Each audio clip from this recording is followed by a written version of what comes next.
Thank you. It brought people to Edwardsburg, but Lunker's restaurant and bait shop closed its doors last year after 30 years. New at 5, we're learning the attraction may be getting a second chance. WSBT-22's Danielle Kennedy is at the live desk. And Danielle, it's still not clear who the buyer is. And what they want to do with the property, Jennifer. An auction was scheduled to happen sometime in the next few weeks. The company in charge of that auction says that's been postponed because there's an offer on the table.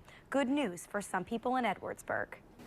Dean Radacious's taxidermy business has been next to Lunker's for the past 25 years.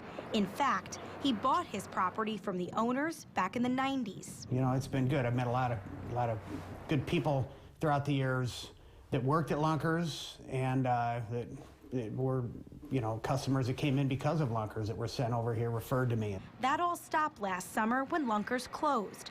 Now it's just an empty parking lot with the occasional soda can on the ground. A 60,000 square foot building, still wearing the owner's last words on the door. It's kind of sad because it used to be so full.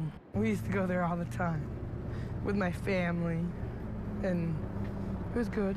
But a new beginning might be on the way.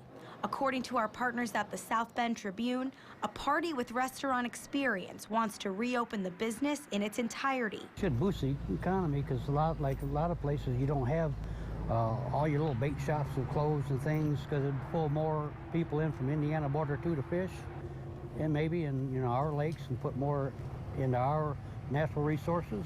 And that's good news for people like Dean. It would be much better with it open than an empty building sitting there for the next 10 years, you know. Because buildings don't bring people. That's what businesses do. It gives me some optimism for the future, especially of the town of Edwardsburg. The company in charge of the auction doesn't know who the potential buyer is.